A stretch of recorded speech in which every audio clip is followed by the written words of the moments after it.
अस्सलाम वालेकुम, मेरा नाम मनोज कुमार है और मैं जर्मनी के शहर बर्लिन में रहता हूँ। इस वीडियो में आप लोगों को सिर्फ 2 तरीके ऐसे बताऊँगा, सिंपल तरीके जिस तरीके से आप लोग जर्मनी आ सकते हो।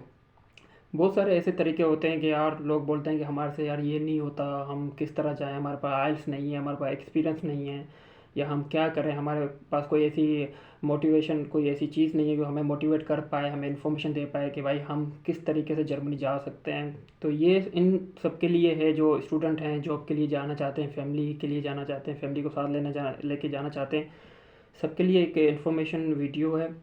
क्योंकि अगर ये इन्फॉर्मेशन अगर मुझे आज से 5 साल पहले पता होती तो शायद मैं अपने 5 साल ज़ाया ना करता। ठीक हो गया? क्योंकि मुझे ये इन्फॉर्मेशन बहुत देर से पता चली कि यार ऐसे सिंपल तरीके भी हैं जिस तरीके से हम जर्मनी आ सकते हैं। टू बी ऑनेस्ट, अगर आप लोगों को ये पता चल जाएगा तो शायद आप अभी से काम करना स्टार्ट कर देंगे इस पे। कोई कंसल्टेंट के पास जाना नहीं है, घर पे बैठ के ही सारा कुछ करना है आपको। आपके पास बस ये होना चाहिए कि आपको पता होना चाहिए कि बस ये चीज़ें हो रही हैं मेरे पास। ये इन्फॉर्मेशन, इंटरनेट अच्छे से यूज़ करना आना चाहिए। सारी की सारी चीज़ें मैं आप लोगों को इस वीडियो में डिस्कस करूँगा। ये वीडियो आप लोगों को पूरा देखना है।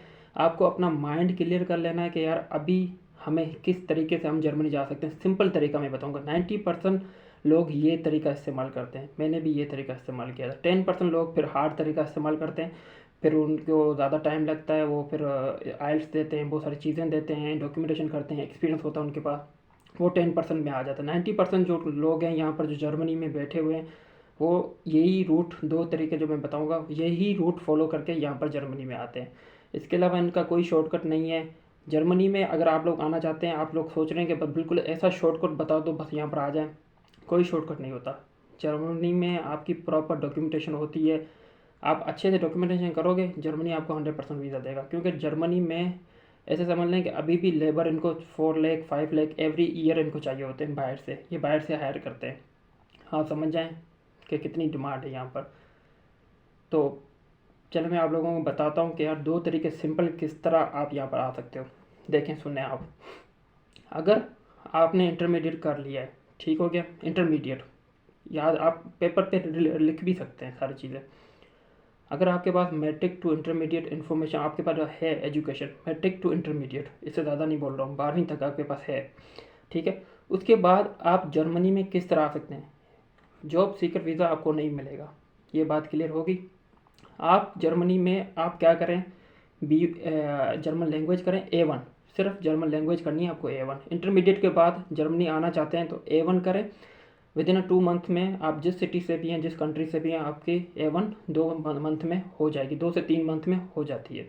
ठीक है, आप अपने पे ट्रस्ट रखें और अपना कोई प्रॉपर सेंटर लें, किसी से हेल्प ले सकते हैं, बहुत सारे ग्रुप्स होते हैं फेसबुक पे, यूट्यूब पे वीडियोस देखें। 2 मंथ में हो जाती है, विद इन 8 वीक्स में हो जाती है, ठीक है।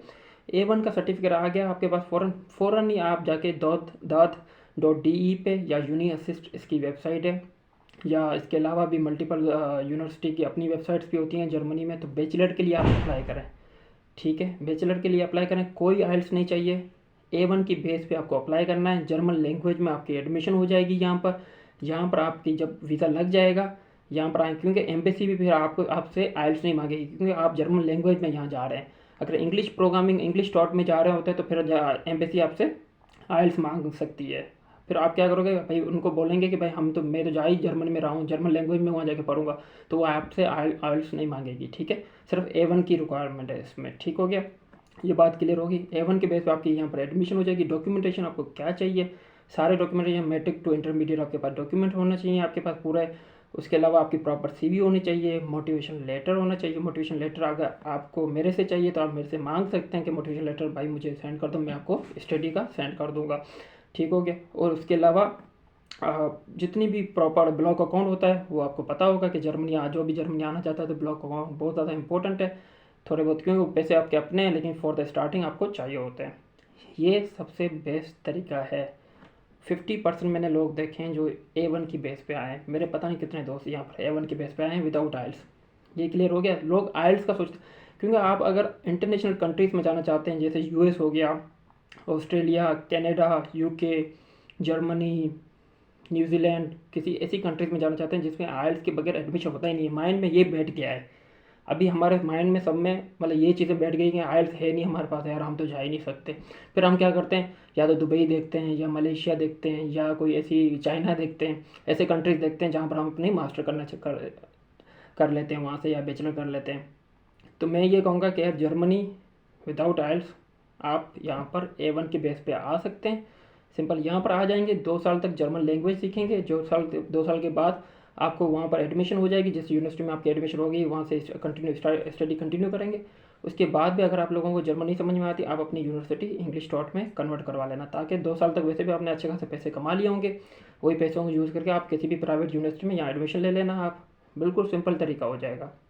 ठीक हो गया। वैसे भी 2 साल में अगर आप लोगों ने जर्मन सीख ली, बड़ी डिमांड हो जाएगी आपकी यहाँ पर, मतलब अच्छी खासी सैलरी पे आप यहाँ पर काम कर सकते हैं। ठीक है। ज़्यादातर अभी जर्मन की जो गवर्नमेंट है वो रूल्स भी चेंज कर रही है कि स्टूडेंट भी है ना अभी फुल टाइम जॉब कर सकता है, लेकिन अभी तक अप्लाई नहीं हुआ, लेकिन अभी बात चल रही है, प्रपोजल दिए हुए हैं, लेकिन बात चल रही है, शायद नेक्स्ट ईयर तक ये चीज़ें आ जाएंगी कि स्टूडेंट भी फुल टाइम जॉब कर सकता है, क्योंकि इनके पास वर्कर्स नहीं है, स्टूडेंट को 20 घंटे ज़्यादा काम नहीं करने देते, तो इस वजह से ये बात चल रही है। लेकिन अभी तक कोई इसका कोई अभी सोल्यूशन नहीं मिला है, लेकिन नेक्स्ट ईयर तक होपफुली ये हो जाएगा। तो ये बात समझ में आ गई कि विदाउट आइल्स आप आ सकें। सेम फॉर द मास्टर, अगर बैचलर कर लिए, मास्टर का सोच रहे हैं A1 करें, यहाँ पर एडमिशन हो जाएगी फ़ौरन ही, मास्टर के लिए आप आ जाएँ, 2 साल तक लैंग्वेज सीखें। इसी तरह सारा प्रोसेस है जो बैचलर का मैंने बताया, इसी तरह मास्टर का। अब इसमें देखें कहीं आइल्स पर ही सबसे रिकॉर्ड जो मेन चीज़ है आइल्स है। ठीक है। 90% लोगों के पास आइल्स नहीं होती, वो बोलते हैं कि हम जा नहीं सकते। मेरे पता नहीं कितने रिलेटिव यहाँ पर आए हैं विदाउट आइल्स, सिर्फ A1 करके आए हैं। यार आप लोग A1 कर लो, A1 करना इतना मुश्किल नहीं है। आप लोग जाओ, आप आपने वहाँ पर डेमो क्लास लो, क्या समझ में आता है। A1 मतलब एक समझ लेंगे, हम जब बेसिक इंग्लिश सीखते हैं ना, सिंपल सिंपल वर्ड्स होते हैं, वो बस आपको ट्रांसलेशन के भाई व्हाट इज़ योर नेम, सारी चीज़ें वो आपको सिखा देंगे 8 वीक्स में। आप ऐसा समझ लें मज़ा आएगा, नई चीज़ सीखने में मज़ा आता है। हम क्या करते हैं, 20 साल तक इंग्लिश सीख रहे होते हैं, कोई हमें किस तरह सिखा रहा होता है, कोई किस तरह। अब ये जर्मन लैंग्वेज आपके बिल्कुल फ्रेश माइंड के साथ काम करेगी। आप जब सीखेंगे तो आपको लगेगा कि हम बिल्कुल सही तरीके से सीख रहे हैं, तो आपका दिल करेगा। अभी इंग्लिश कोई सिखाने बैठता है तो यार 20 साल तक हमने क्या सीखा है, अभी हमें क्या सिखा रहा, तो हमारा दिल नहीं करता उधर। तो जर्मन लैंग्वेज आपको करने में बहुत मज़ा आएगा, ये आप ज़रूर यकीन करें। 1 हफ्ते तक भी आप उससे डेमो क्लास ले लें, कहीं से भी किसी दोस्त के पास, पहले कोई ऐसा दोस्त फाइंड कर लें, यार मुझे सिखा दे, मैं इसको पैसे दे दूंगा, या इस तरह बात कर सकते हैं। लेकिन जर्मन लैंग्वेज के थ्रू आप यहाँ पर आ सकते हैं, ये बात क्लियर होगी। ठीक है। ये उनके लिए था जो एक्सपीरियंस, विदाउट एक्सपीरियंस। अगर जिनके पास बैचलर कर लिए उनने, उनके पास एक्सपीरियंस है, 2 से 5 साल तक का एक्सपीरियंस है, तो मैं कहूँगा शॉर्टकट तरीका या बेस्ट तरीका कह सकते हैं। मैं तो शॉर्टकट भी कह सकता हूँ क्योंकि मेरे लिए वो एडवांटेज था, लेकिन उसका हम वर्ड यूज़ करेंगे best solution. Job seeker visa पे यहाँ पर आ सकते हैं आप।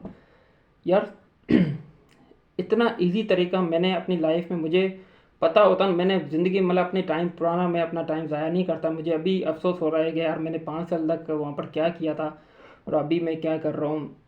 तो चलें, उसका भी मुझे कोई ना कोई फल मिल जाएगा। एक्सपीरियंस चलो वो काउंट हो गया, लेकिन टाइम ज़ाया हो गया। यहाँ पर मैं देखता हूँ अभी मेरी एज 30 ईयर्स है। ठीक है। मेरे अकाउंट में इतने पैसे नहीं होंगे जितने यहाँ पर जर्मन लोग 16-17 साल 18 साल के बच्चों के अकाउंट में पैसे होते हैं। अब मेरे साथ एक लड़का काम करता है जर्मन, उसकी एज तकरीबन 18+ है, वो 19 ईयर्स की एजुकेशन है, वो स्टूडेंट है, 20 घंटे काम करता है मेरी कंपनी में पर वीक। उसके अकाउंट में मेरे से ज़्यादा पैसे हैं। वो बोलता है कि हमने स्टार्ट कर दिया था, 15 साल की एज में हमने काम स्टार्ट कर दिया था। तो ये समझ, हम 10 साल तक अपनी कंट्रीज़ में काम कर रहे होते हैं, हमारे अकाउंट में इतने पैसे नहीं बनते, क्योंकि हमारा खर्चा इतना हो जाता है। एट द एंड हमारे अकाउंट में कुछ नहीं होता, कोई सेविंग नहीं होती, कुछ नहीं होता, खर्चा ही इतना। अभी तो और ज़्यादा आप देख रहे हैं डॉलर क्या रेट जा रहा है और सारी चीज़ें, तो फिर तो फ़ायदा नहीं है वहाँ पर रुकने का। ठीक है। अभी से प्लानिंग करें, किसी न किसी एक बंदे को रिस्क लेना पड़ेगा अपनी फैमिली से। अगर आप लोग रिस्क लोगे तो आपके जो फ्यूचर में जो बच्चे आएंगे उनको ये प्रॉब्लम नहीं होगी शायद। ठीक हो गया। तो उनके लिए आप सोच सकते हैं, जैसे मैं इस तरह सोच रहा हूँ, तो मैं आप लोगों अपना पर्सनल एक्सपीरियंस बता रहा हूँ, क्योंकि ये इसका फ़ायदा तो होगा। अगर फ़ायदा नहीं भी हुआ तो एटलीस्ट आपको कभी रिग्रेट नहीं होगा कि यार मेरे पास एक्सपीरियंस था, जॉब सीकर वीज़ा मैं खुद कर सकता था, लेकिन मैं कर नहीं पाया यहाँ पर, और ज़िंदगी में रिग्रेट ज़रूर होगा। एक बार ट्राई करें, नहीं हुआ खैर वापस चले जाना वहाँ पर अपने कंट्री, तो आपको एक जॉब मिल ही जाएगी, ऐसा कुछ नहीं है। 6 महीने के लिए अनपेड लीव पे भी जा सकते हैं आप अपना, 6 महीने के लिए ट्राई करें, 6 महीने का जॉब सीकर वीज़ा मिलता है। वही डॉक्यूमेंटेशन चाहिए। अगर बैचलर किया हुआ है, मैट्रिक टू बैचलर तक डॉक्यूमेंटेशन होनी चाहिए आपके पास, प्रॉपर अटेस्टेड होनी चाहिए नोटरी से, फॉरेन अफेयर्स से, जहाँ जहाँ से आप करवा सकते हैं। बर्थ सर्टिफिकेट आपके पास होना चाहिए। एक एप्लीकेशन फॉर्म ऑनलाइन होता है, फिल करना है, बिल्कुल इजी तरीके से ऑनलाइन फिल कर देंगे। उसका बाद में एट द एंड आपको प्रिंट निकलवा देना है। एक पिक्चर चाहिए होती है, ये नोट कर लें सारी चीज़ें, बहुत ईजी चीज़ें। मेन चीज़ है ब्लॉक अकाउंट, 6 महीने का ब्लॉक अकाउंट चाहिए होता है, which is around I think 5900। मुझे एग्जैक्ट अमाउंट नहीं पता, लेकिन आप देख सकते हैं इंटरनेट पे। सिर्फ ये ब्लॉक अकाउंट है यार, ये तो अरेंज कर सकते हैं, इतना मुश्किल नहीं होता अगर कोशिश करेंगे तो। ठीक हो गया। उसके अलावा ये सारी चीज़ें हो जाएंगी। जब आपका वीज़ा लग जाएगा तब वो आपसे आपकी ट्रैवल इंश्योरेंस मांगेंगे। ट्रैवल इंश्योरेंस 6 महीने की मांगेंगे, वो आप कहीं से भी जिस कंट्री से हैं वहाँ से आप ले सकते हैं ट्रैवल इंश्योरेंस। उसके अलावा जब आप यहाँ पर अभी जो फॉर्म में लिखा होता है कि भाई होम एड्रेस मेंशन करना, तो होम एड्रेस आप किसी भी होटल का booking.com का मेंशन कर सकते हैं। बाद में यहाँ पर जब यहाँ से वीज़ा लग जाएगा आपका किसी भी कंट्री से, तो उससे 2 महीने पहले या 1 महीने पहले यहाँ पर रूम फाइंड करना स्टार्ट कर लेना, क्योंकि रूम नहीं मिलता है यहाँ पर, बहुत मुश्किल से मिलता है। जिस मैं बर्लिन का बता रहा हूँ फ़िलहाल, लेकिन आप किस सिटी में जा रहे हैं तो उस सिटी का आप प्रॉपर देख लीजिएगा। बर्लिन में बहुत मुश्किल है रूम फाइंड करना। जैसे मैं आया था, मुझे लकीली तो 2 दिन में मिल गया था। 2 दिन में ऐसे मिला था कि मेरा एक कांटेक्ट था किसी के साथ, उसने फिर मुझे किसी और का दिया, फिर उसने किसी और का दिया। उसने बोला एक रूम अवेलेबल है, फ़ौरन लेना है तो भाई आ जाओ, नहीं तो ये चला जाएगा। मैंने बोला भाई, उसने बोला चलो पहले तुम यहाँ पर आ जाओ देख। मैंने कहा नहीं भाई, पैसे मैं सेंड करता हूँ, मेरा बुक करो ये, क्योंकि मुझे पता है तीसरे दिन मुझे जॉब पे जाना है। अगर मेरे पास रूम नहीं होगा तो मैं क्या करूँगा। रूम यहाँ पर क्यों इंपॉर्टेंट है, हम किसी के साथ रह तो सकते हैं, लेकिन हमारी सिटी रजिस्ट्रेशन जब यहाँ पर आ जाते हो तो बहुत सारी चीज़ें आप करनी पड़ती है। आपका अपना नाम यहाँ पर रजिस्टर होगा, उस पर आपको एक लेटर मिलेगा, उस लेटर के बेस पे आपका बैंक अकाउंट खुलेगा। उस लेटर के बेस पे अगर बैंक अकाउंट नहीं खुलेगा तो ब्लॉक अकाउंट से पैसे नहीं निकलवा पाओगे। तो लाजमी बात है आपके अपने नाम पे वो घर होना चाहिए, रूम होना चाहिए। आप ऐसा नहीं है कि माइंड में ये सोच रहे हैं कि यार मैं किसी के पास 6 महीने के लिए रह लूँगा या उसको बस पैसे दे दूँगा, ऐसा नहीं है। उसके पास प्रॉपर जगह है, वो कॉन्ट्रैक्ट दे सकता है। आपको कॉन्ट्रैक्ट चाहिए, ठीक है। किसी के पास रह लें कोई इशू नहीं है, लेकिन उसके पास कॉन्ट्रैक्ट होना चाहिए। जैसे मेरा छोटा रूम है, मैं किसी को एडजस्ट नहीं कर सकता। मेरा सामने वाला रूम है, बड़ा रूम है, तो वो किसी एक बंदे को एडजस्ट कर सकता है, उसको कॉन्ट्रैक्ट दिला सकता है, ठीक है। कॉन्ट्रैक्ट मिल जाएगा, सिटी रजिस्ट्रेशन होगी, एन बिल्डिंग कहते हैं उसको। उसके बाद उसके बेस पे आपका बैंक अकाउंट खुलेगा, पैसे वहीं से ब्लॉक अकाउंट से आपसे पैसे निकलेंगे। ये सारी चीज़ें जर्मनी आने के बाद आपको पता चल जाती हैं, लेकिन मैं अभी फ़िलहाल इसको डिटेल में नहीं एक्सप्लेन करता हूँ।